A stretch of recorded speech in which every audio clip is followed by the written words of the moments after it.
Dead Stripper, Chapter 10. Scene 30. Jess is squeezing a lime over a large bowl of guacamole. The lime's cut in half and she's squeezing by hand.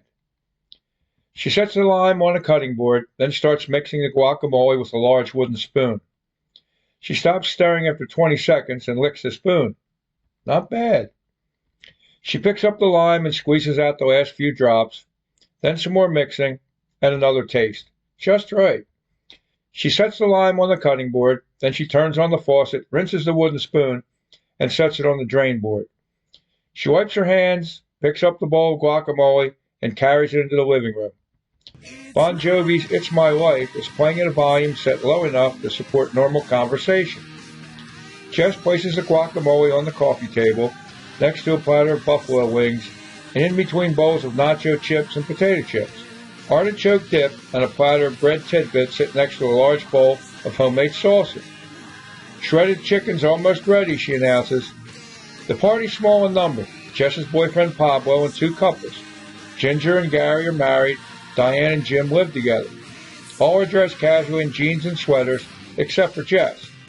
She's all in black and looks sexy in an off-the-shoulder mesh top, skin-tight slacks, and spiked heels. The doorbell rings. I got it. Jess starts walking toward the door. Margo and I are holding hands when the door opens. This is Steve. Margo pretends to introduce me. The man I've been telling you about. Pleased to meet you, Steve, Jess says. Likewise, I smile. Margo gives me a quick kiss on the lips. I just put the food out, Jess says. Come in. We enter. You know everybody here, Jess tells Margo, then shuts the door. Go in and introduce Steve. I've got one more dish in the oven. Scene 31. 10 minutes later. Who Let the Dogs Out starts playing. I'm sitting at the dining room table with Gary, Jim, and Jess's boyfriend Pablo. We're sampling everything, drinking beer, and talking in between bites. What do you do? Gary asks me. Drive for Uber, for now. And later, Pablo asks. What's that? You said you drive for Uber, Pablo says, for now. What happens later? Oh, that, I say. My dream's being a mystery writer. No shit, Gary says. That sounds cool. Not so cool right now, I say. I'm still referred to as unpublished. Still trying to break my cherry, but it's a bitch. Hang in there, Pablo says. Anything worth doing comes with a price. So I hear, I say. By the way, what do you do? Own my own company, Pablo says, a startup. Making progress, slow but sure, so I can relate to your growing pains. What kind of company, I ask. Software development, Pablo replies. What kind of software, I ask. You ask a lot of questions, Pablo says. Comes with the territory. That's what writers do. That's how you learn shit. If it bothers you, I'll stop. No, Pablo says, I get it. It's like this. I design proprietary software using artificial intelligence to collect and codify data. Sounds impressive, I say. What kind of data? Whatever my client needs, Pablo says. Careful, Gary warns me. Show too much interest and he'll talk you into investing in his company. Is that right? I say. Jim and I are already investors, Gary says.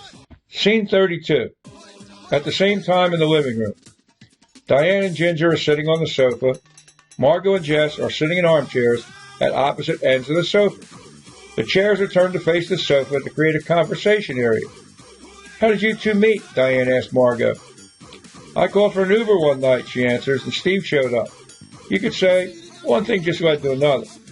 So he's an Uber driver, Jess plays along. Interesting. For now, Margo smiles, but he's not just an Uber driver. He wants to be a writer. What kind of writer, Ginger asked. Mystery stories, Margo says. I like mystery stories, Diane says. How old is he? He'll be 34 on his next birthday. And good-looking, Diane says, if you ask me. I think so. Margo smiles at Jess. What do you think, Jess? Too bad you saw him first, Jess says. Scene 33. I take the last swallow from my bottle of Bud. Jess calls out, Steve, there's more beer in the refrigerator. Just help yourself. Thanks, don't mind if I do. I get up, start walking with the empty, and quickly reach the kitchen. Back in the living room, Jess stands up. I better show him where it is. He can probably find the refrigerator on his own, Margo says. I'm sure he can, Jess replies, but we recycle. I want to make sure the empty goes where it belongs. Scene 34. I'm opening the refrigerator door, then suddenly feel two hands gripping the sides of my thighs from behind. I turn and find myself looking into Jess's eyes. I want you so bad, she whispers, then starts kissing me. I enjoy the affection for a good 2 seconds, then pull back suddenly. What about... We're safe, she whispers. They're all busy out there. Hope you're right. It drove me crazy, she says, when I saw you two holding hands. Then comes another quick kiss.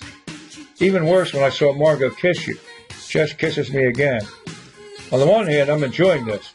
But on the other hand, I'm keeping one eye open, staring at the doorway, and hoping nobody walks in on us. I never did anything like this before, she says. Another quick kiss. And the risk of getting caught is really turning me on. I'd like to do you right here on the floor, right now. Scene 34, at the same time in the living room. Anybody want a refill? Margo asks. You flying? Diane asks. That I am. Margo stands up. What are you drinking? Yellowtail. Diane hands her the empty glass. Ginger? Margo asks. No thanks, I'm good for now. Margo pivots, then heads toward the kitchen, carrying the two empty wine glasses.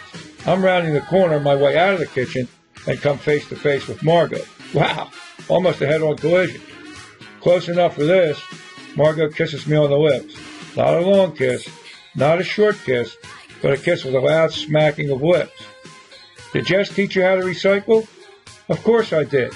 Jess's voice comes from behind me. That's why I put your empty in the blue bucket under the sink. I wasn't really paying attention. I give Margo a peck on the cheek, then head back to where the guys are hanging out. Margo continues into the kitchen. Jess follows her. She catches up, steps right in front of her, and glares into her eyes. What's your game? What are you talking about? All the kissing, Jess says. I feel like wringing your fucking neck. We're just acting like boyfriend and girlfriend, just like you asked us to. What's your problem? Make sure it's just acting, Jess says. No more kissing. Get over it. Your idea, not mine, remember? I'm just going with the flow. Whatever, Jess says. And speaking about acting, Margo sets the two empty wine glasses on the counter. How about acting like a hostess? 2 yellowtails, please. You know where it is. Jess gives Margo a dirty look, then brushes past her on her way out of the kitchen. Margo refills both glasses. And moments later, Margo's back in the living room, handing one of the glasses to Diane. Thank you, Diane says. Anytime. Margo sips her wine and raises her voice. Jess, did you put an application in on that new place in Ardmore? What new place, Jess asked. A new French place. I think it's called Enchanté. So, that's the end of chapter 10. Sorry, I let you down on that shave, I promise. I'll get it next time. And next time, we'll do chapter 11.